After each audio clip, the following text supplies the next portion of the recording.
Chapter 4 of Two Blue Vortex is out, and all I can say is we got some pretty big reveals, and a lot of our questions got answered, but also a lot of questions got raised as well.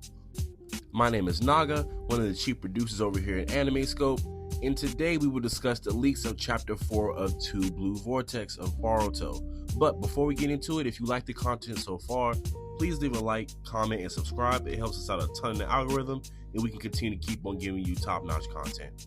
So for this video, I'm only going to talk about the most substantial reveals, in my opinion. If you would like a panel-by-panel breakdown, please comment below, and I'll make sure I get right on that. Now, throughout the last couple chapters, I've been wondering, where's Sasuke? In this chapter, we found out what happened to him. He literally can't do anything because he's a tree now. That's right, just in time for Christmas, you can get your own Sasuke tree, and if you act now, it comes with its own Sharingan ornament. Now, while this does suck, we should have saw this coming because we ultimately have to know that Sasuke and Naruto had to be out of the picture for Boruto to work as a main protagonist. In a way, this is kind of a happy medium because we already know because he is a tree does not mean he's dead. So he's still alive, which means he can come back. We've learned in previous chapter and also got touched back on again in this chapter that because the person gets turned into a tree by the chlorograms, they're not dead. But more about that later on in the video because I really want to stick to this Sasuke point. So, how did he turn into a tree? We can deduce that he most likely got in this state protecting Boruto. We also found the rationality for Boruto returning to the village other than sentimental value. He was actually looking for code to direct him to the Ten Tails to potentially reverse the God Tree effect. Now, speculation time. I do speculate that they will eventually reverse the God Tree effect, bringing Sasuke back. If you will notice on the panel when they showed him, the left side of him was covered up by the tree. And you might be like, what does that matter? He got covered up, he's still sealed. Well, it matters because when he gets brought back, think back, let's think about it. What's on his left side? His missing arm and his Rinnegan. Yes, that's right. If he does come back, rather when he comes back, he's going to get that back. Everything on that left side will be restored. So we'll get a complete Sasuke just before the nerf. Only time will tell when that happens. Now let's move on to the next point. Boruto has officially learned Flying Thunder God. But how did he learn this? The only two people that successfully mastered the technique were Minato and Mr. Make Konoha Great Again, Tobirama. I mean, hell, even the third Hokage, who they called Professor because he knew every single jutsu known, could not even do the technique. Now, there is something I'd like to note before I get into how he possibly could have learned this. It was weird that he said when he used the technique is, I'm not as skillful as my grandpa. Which raises questions because how does he know how skillful Minato is? While you're probably saying, oh, well, he read about him. He probably knows about him. Yeah, of course. But when someone says, I'm not as skillful as so-and-so, they had to have witnessed the skill, especially in reference to the technique. Which brings me to my first theory. Minato taught himself. Now, there's two ways this could be possible. One is Ito Tensei.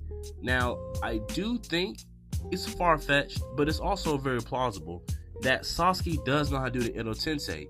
He did watch Orochimaru do it, and we probably had a Sharingan activated, which means he can successfully copy the technique. Or two, Boruto masters some sort of time warp dimension jutsu with his Jogan and was able to go back in time, learn that from Minato, and then come back and implement it. While that may sound crazy, there has been a long-standing theory in the Boruto community that Boruto can actually time travel with his Jogan. I'm sure you've all seen that picture where it's Sasuke, Naruto, and Sakura in a shot in the 4th grade Ninja War, and then if you look all the way in the back, you see a silhouette of somebody just standing there.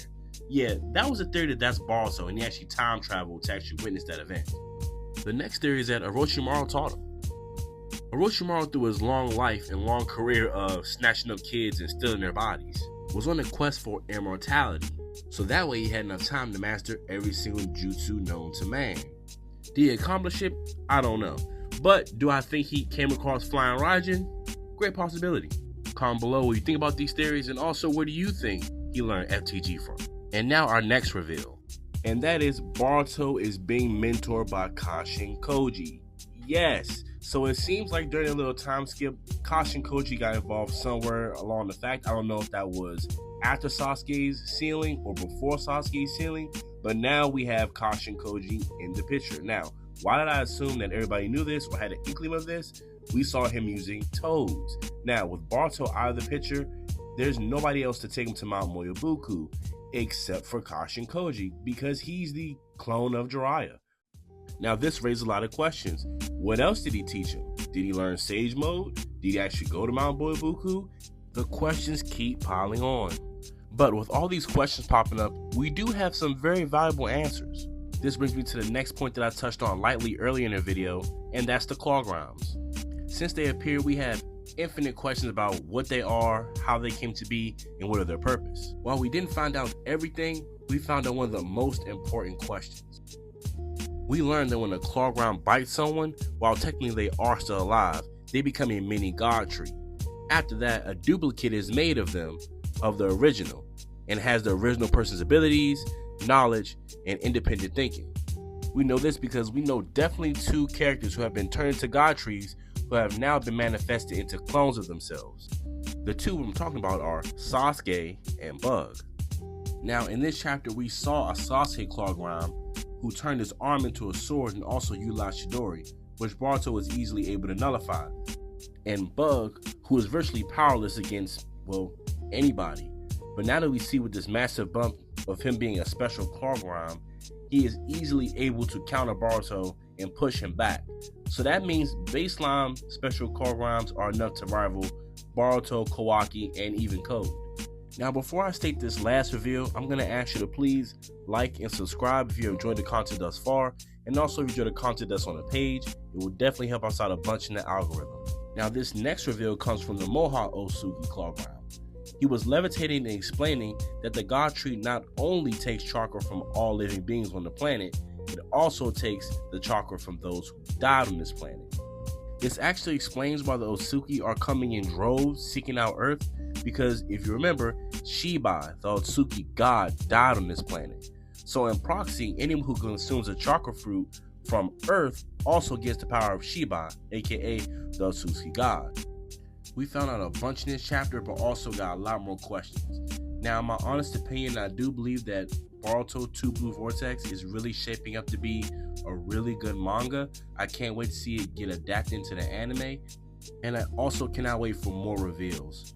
So, if you enjoyed this video and you would like a panel by panel breakdown, with the next video actually breaking down each panel, each page, and each theory, please like and comment below and let me know you want that. Also, I'd like to hear from you guys. What would you like to highlight in the story? Do you agree with my theories or predictions? Please let me know. I enjoy you guys' feedback. Yo, they really done a man Sasuke dirty. They put him smooth in the tree. That's really crazy. But at least he's not dead yet. I'll take it. So until next time, guys, I'll catch you in the next video.